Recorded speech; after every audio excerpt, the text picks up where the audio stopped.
Oh, ito po ang kasalanan ko. Pinayaman ako ng Panginoon Diyos, akala nila sa akin. Single ako, kaya pinag-aagawan ako. Pagkatapos na ako ay maghihindi, mapapahiya, ibabaliktad nila sa akin. So mga kabanat, doon tayo sa tama. Pero medyo may tama yung pananalita dito ni Pastor Kibuloy. So lumalabas pala mga kabanat yung mga abuluyan diyan sa kingdom, no? Sa kanyang simbahan, no? Kingdom of Jesus Christ, no? Lumalabas na yung abuluyan diyan ay kiniklaim niya na own. Hindi pala nakapabilang yan sa yaman ng buong organisasyon nila. Halimbawa, dapat hindi niya kiniklaim na sariling niyang yaman. Pero dito mga kabanat parang may tama, no? Parang may tama.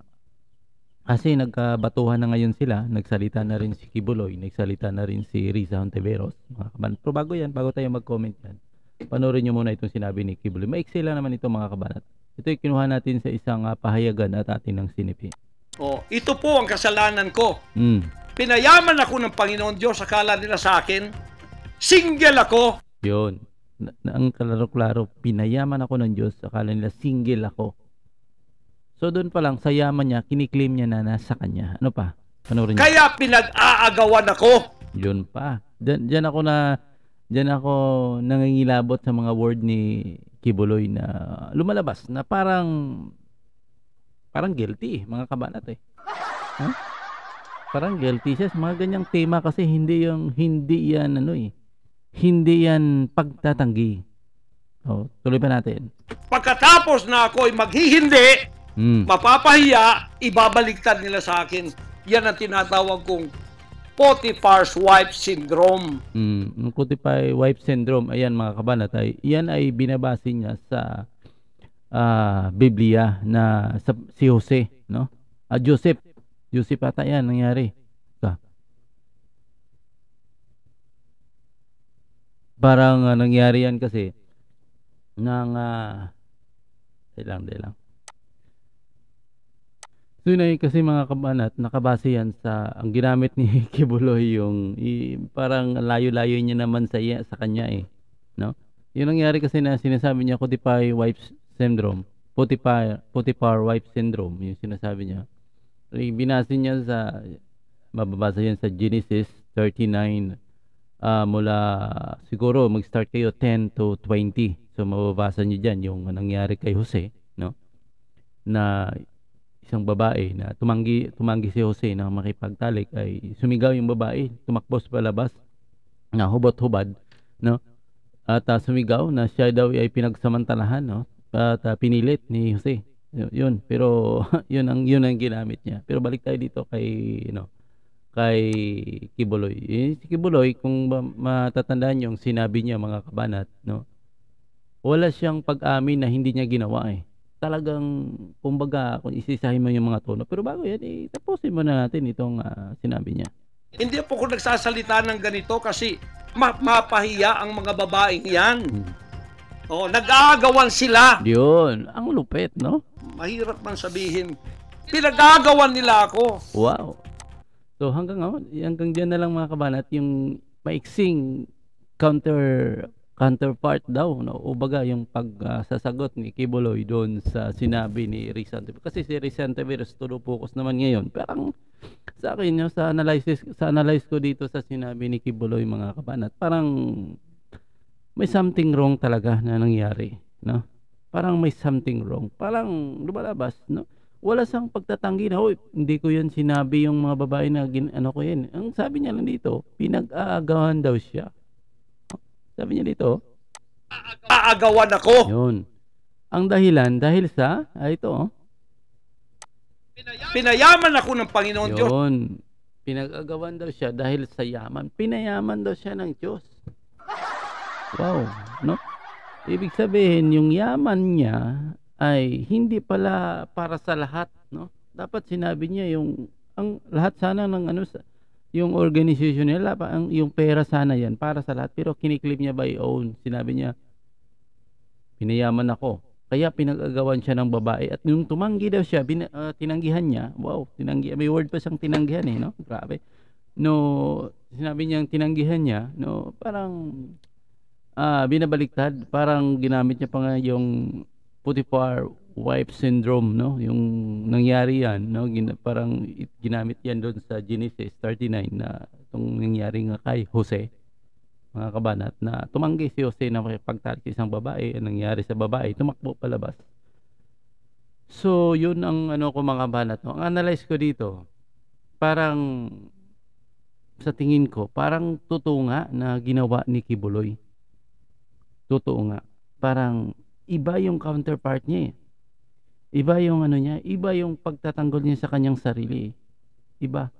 So lumalabas na mayroon talagang 50-50, no? Hindi ko man masasabi na yan may katotohanan. Pero sa tingin ko, yung mga nagsasalita, mga kabanat, ay parang masasabi natin may katotohanan din yung mga nagsasalita ng mga babae na talagang pinagsamantalaan ni Kibuloy. Kasi yung mga wording niya ginamit niya, parang nagdidipin siya sa sarili niya, na parang kinokontra niya ring sarili. Parang lumalabas na may katotohanan nga yung sinasabi ng mga testigo na pinagsasamantalahan nga niya. Except hindi tayo makikialam doon sa sinasabi ng ilan na sila daw ay pinagtitinda ng ano, kung ano man talaga, no, hindi natin kukwestiyonin yan. Hindi naman na masasabi natin na ibawal yan, no? Hindi naman masasabi natin na yan ay labag sa batas ng ginawa ni Kibuloy. Kung inutusan niya yung mga membro niya magtinda niya ng panglugod sa bato, ay wala tayong gagawa diyan, na illegal naman, no? Illegal naman talaga. Ay pumasok kayo diyan, ay kung utusan kayo, pumasok kayo sa Kingdom of Jesus Christ na yan, kung utusan kayo na magbinta ng tabako diyan, ay kung gagawin nyo, hindi yan, pero hindi natin masasabing illegal. Pero itong ginawa, itong akusasyon ng mga kasamahan niya, na mga membro niya, na ay pinagsasamantalahan niya yung magagandang babae, no, ang minor de edad pa, no. Matandaan niyo, yung isang babae nagsalaysay na kakapasok niya lang, no, ang ginamit siya, no, na hinubaran yung kanyang, alam niyo na, hinubaran sa harap ni Kibuloy. So, pero ang tanggi niya, no, kitang-kita natin na parang binabaliktad niya na yung mga babae daw na umayaw sa kanya. Imagine mo, 16 years old, gustong-gusto ka na. Tapos, gusto niyang palabasin yung 16 years old, may gusto sa kanya. Nung umayaw, itong babaeng 16 years old, ay binaliktad, no? Binaliktad na siya yung nirep. Sus Maria Josep, 16 years old. Diba? 16 years old yung nagkukwento, no? Hindi naman natin masasabi yon na lahat yan ay may hangad sa'yo dahil sa iyong yaman. So ibang klase yung stand dito ni Kibuloy. Talagang makikita natin may halong pagka-guilty itong sinasabi ni Kibuloy. So ano naman yung birada ni Risa Hontiveros dito, mga kabanat, no? Mayroon kasing ano din si Risa Hontiveros. Ito yung ano din Risa Hontiveros sa pabiktim ni Kibuloy. Our next hearing is on March 5, and if Mr. Kibuloy does not show up, I will cite him in contempt and have him arrested. The findings of the Senate hearing are very clear.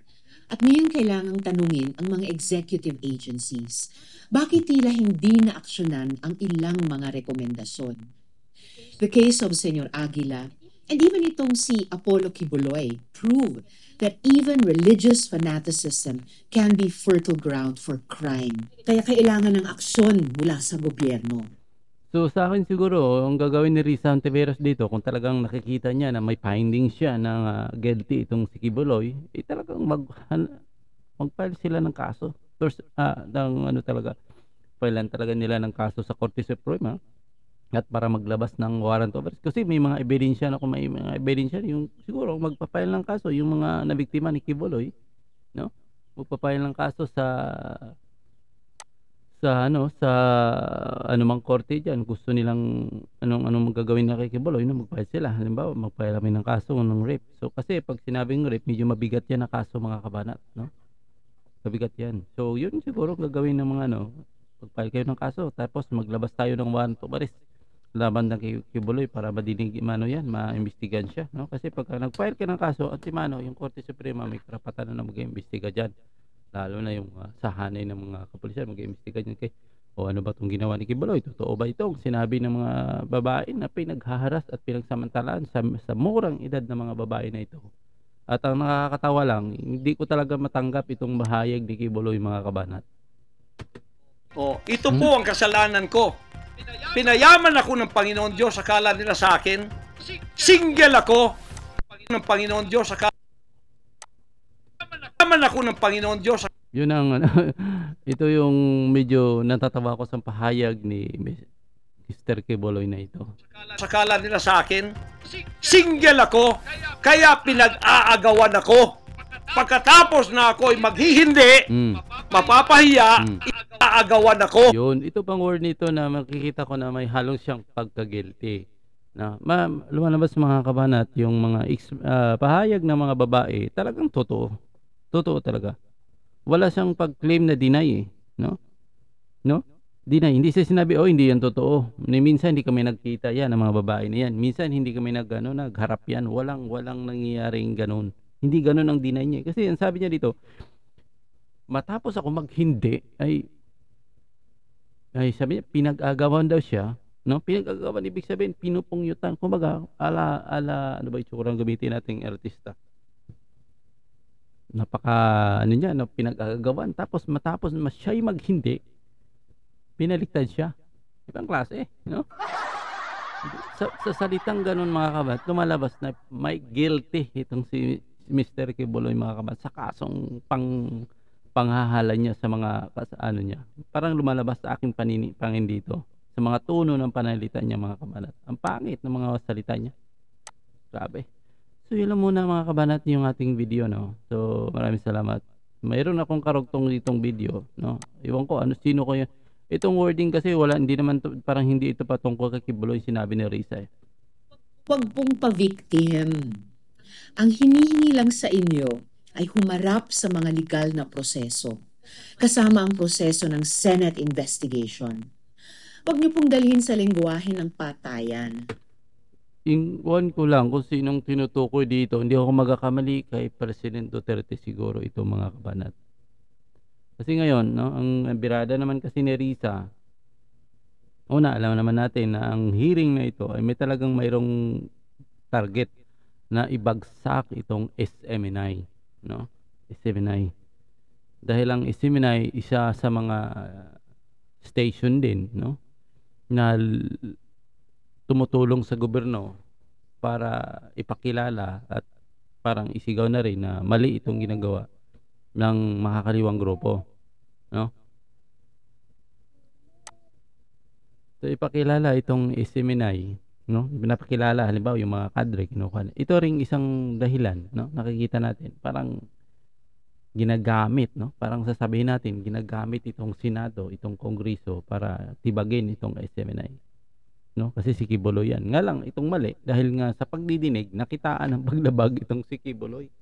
Hasta nakuha na yung sa personal. Siguro ang sa tingin ko dito, kahit ano pang issue dyan, hindi talaga, parang ang kaso ni Kibuloy ay pang personal yan, hindi yung dapat maisasama yung prangkisa ng SMNI. Walang kinalaman dyan eh. Halimbawa makulong man si Kibuloy, halimbawa bitayin man si Kibuloy, halimbawa patayin si Kibuloy, isili elektrika, yung SMNI na natiring nakatayo yan, nakatali, wala namang nakitang kinalaman doon sa ang SMNI sa mga paglabag ni Kibuloy, dahil ang issue noon ay para doon naman yun sa kanya, ano. Ngalang ito, hinahanapan talaga ng butas itong SMNI din. Yun nga dapat, yung SMNI dapat wala ding nakitang paglabag. Kasi mahirap yan, hinahunting ka na i-take down ka dahil nga, may mga personal na sila na interest. Tapos sa paghahunting sa iyo, nakitaan kang paglabag, tapos ka, no? Napakadali na. Kumbaga, yung mismong naghahunting sa iyo, binigyan mo ng daan para ikaw ay mahunting, ma-take down. Yun ang problema talaga. Dapat dapat sa SMNI makita na wala talagang halong paglabag, no? Walang halong paglabag kasi pag makita paglabag yan, tapos ka talaga, no? Tapos ka talaga. So yun mo na, mga kabanat, yung ating video. See you next video. Nakakatawa itong kay Kibuloy sa kanyang pahayag na pinag-aagawan daw siya ng mga babae, mga kabanat. Diba? Klase talaga. Grabe.